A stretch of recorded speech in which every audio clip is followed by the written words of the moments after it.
Thou had often told Hannah how nearly he had not gone to Professor Harley's house that night. The rooms were so small, the food so bad, the professor's wife so voluble.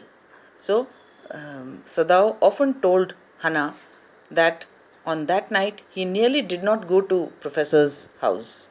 It was just a last moment decision that he went there because he did not like the rooms which were so small, the food was also bad, and the professor's wife was very talkative. But he had gone and there he had found Hannah. But the last moment decision took him there, he went there and he found Hannah. A new student. Hannah was a new student and had felt he would love her if it were at all possible. So he must have liked Hannah, but he decided to fall in love only after knowing whether she was Japanese and like his father wanted. His father would not have accepted anyone other than a Japanese.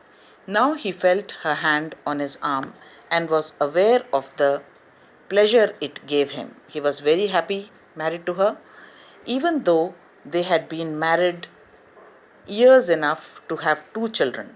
So even after having two children, they were married for quite some time, but still they loved each other very much. For they had not married heedlessly in America. So they had not married without any proper way in America. They had taken all care to please his father also. They had finished their work at school and had come home to Japan. They finished their work and they came back to Japan. And when his father had seen her, the marriage had been arranged. The father had seen her and he knew that she was a pure Japanese girl. He arranged the marriage. Even though they loved each other, but still he arranged the marriage in the old Japanese way. Although Sadao and Hannah had talked everything over beforehand, though Hannah and Sadao had planned everything before itself, but the father apparently arranged it as other marriages were arranged in Japan. They were perfectly happy. They knew, they understood the father's sentiment also, and they gave full respect to his sentiments also. She laid her cheek against his arm. Now, affectionately, she leaned against him. She laid her cheek against his arm. It was at this moment that both of them saw something black come out of the mists. It was a man.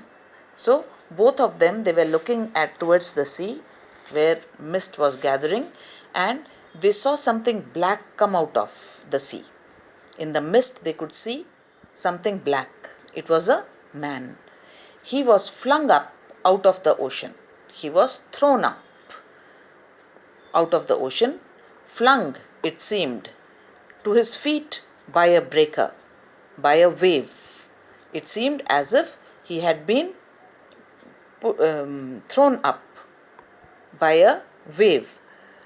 He staggered a few steps, his body outlined against the mist, staggered to walk unsteadily, and his body outlined the mist. They could see his body, outline of his body, his arms above his head. Then the curled mists hid him again. Then the mists came around him and he was again hidden in the mist. "Who is that?" Hannah cried. She dropped Sadao's arm and they both leaned over the railing of the veranda. They both leaned over the railing to have a closer look, to see if they could see through the mist at the man. Now they saw him again. The man was on his hands and knees, crawling. He was crawling. Then they saw him fall on his face and lie there. Then they saw him fall on his face and he was lying on the shore. "A fisherman, perhaps," Sadao said, "washed from his boat." He ran quickly down the steps and behind him Hannah came.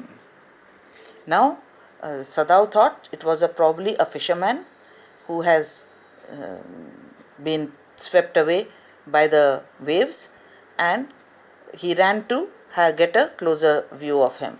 And Hana also went after him, her white sleeves flying. She was wearing the Japanese dress and the sleeves were very loose, so they were flying behind her. A mile or two away on either side there were fishing villages.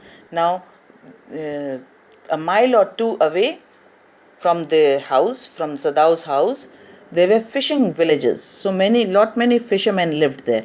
But here was only the bare and lonely coast. But here it was quite lonely, and there were no other houses, dangerous with rocks. There were many rocks also on the seashore, which were quite dangerous.